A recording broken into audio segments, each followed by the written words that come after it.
Imagine this. It's a crisp winter day, the sun is shining, you've got your toucan, your gloves, you're on your way to go walk in the woods.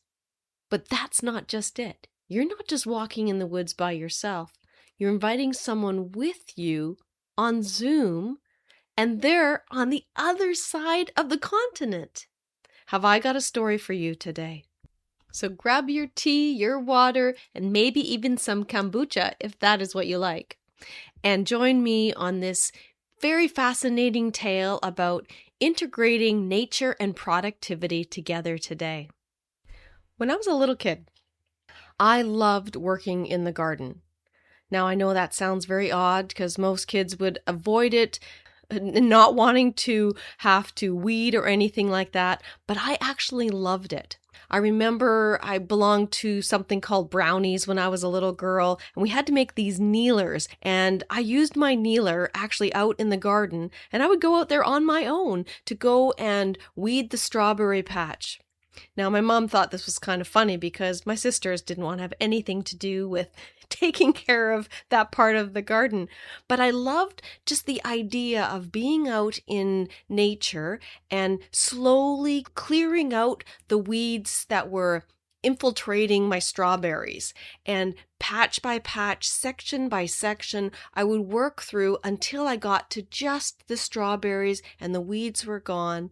And it's interesting because it wasn't until, of course, that I got older that I realized that wasn't always typical, that not everybody would want to be able to do that. But what I did see was my ability to be able to use nature in that way. That spending time in nature allowed me to focus, allowed me to use my time in a different way than other kids. Now, fast forward into all the therapeutic work that I've done over my last 3 decades. And as I start to look back at how I used nature therapeutically in my counseling practice, I see that I've been using it as a foundation in so many aspects of people's healing. Well, this lines up particularly well now as I've expanded my practice into the productivity coaching. And one of the things that just started to really resonate for me was, well, how can I use nature once again to help people in a different way? To help people find their focus, to find that productivity that they're looking for. And so I've started to experiment a little bit, taking people out in a one-to-one setting when I'm right side by side with them, walking with them, talking about what are some of the specific areas in their life, productivity-based, time management-based, that are challenging them. And that while we're out walking, that we have nature around us, trees, sunshine, even rain. I had one of those rain walks a few weeks ago. But they are so important because as we are walking and talking together, that movement is allowing for people to really start to dive into what it is that they're wanting to be able to accomplish. So the walks can really go in 2 different directions. Number one, it can be a consultative role that you're walking and talking with someone and you're discovering what the challenges are that they are facing when it comes to their own time management, the time barriers that are in front of them. The other side of that is somebody coming in with a specific productivity challenge that they're facing, something that is really time limited. They know that they have one thing that they're really struggling with, and for us to be able to use that walk and talk as a way to be able to address and deal with that too.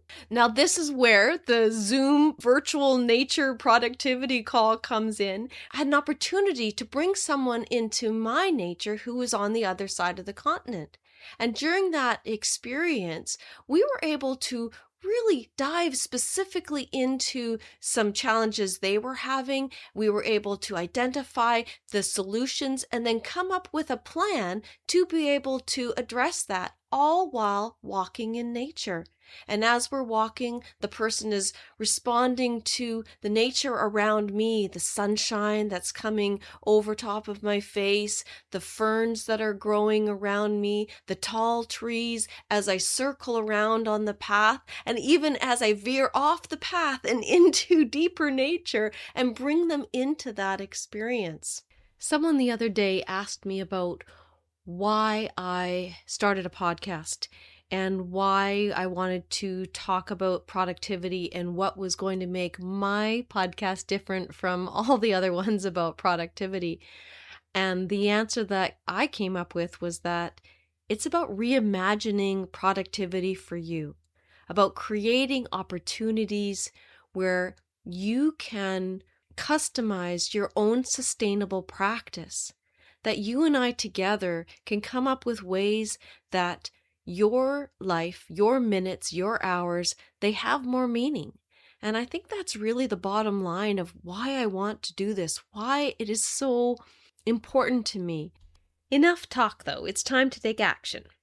No matter where you live or what season it is, I invite you to add one nature-based productivity practice into your routine this week. And you're asking me, Michelle, what does that look like? Well, let's start with taking an inventory of your indoor plants, and outdoor if you live in a place where the weather is in your favor. If you're focusing on the indoor plants, I want you to buy a mister or find an old spray bottle in your cupboard. Make sure it's only ever had water in it though. The intention is for you to have several plants that you can mist daily or every couple of days. Please note, if you have an aloe plant or jade or a rubber tree plant, they're a little more picky with water, so you just have to be a little bit more careful. A spider plant or palm or some sort of tropical plant should do the job. If you don't have one, your best bet is to head over to your local nursery or Home Depot, and they should have a small tropical plant section that you can check in on and just talk to somebody there, and they'll be able to set you up with a plant that would be suitable for your home environment. But the goal in the misting is to connect with nature and to start asking yourself some questions. How do I use my time? Is there anything I need to change? So while you're actually misting the plants, you're thinking about these practices, thinking about how time works for you, what's not working for you, what is working for you. You're just starting to ask those bigger questions. The practice allows you to care and connect with nature while you start to care and connect with your own productivity practices. Now, if you decide to follow in my footsteps and take a walk outdoors, be intentional, look around, take a breath for 5 or 10 minutes of your time out there and ask yourself the question, are there any ways I can improve how I use my time? We're starting with the big questions, yes, and eventually we can narrow them down as we go. But I want you to slow your steps and look around. Nature has a way of helping us find the focus we seek in so many conversations.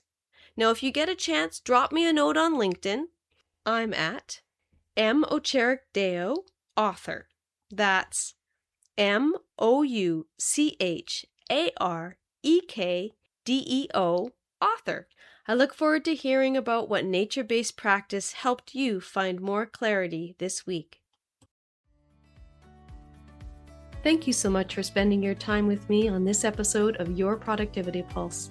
If today's conversation sparked a moment of action or reflection, I invite you to keep that momentum going.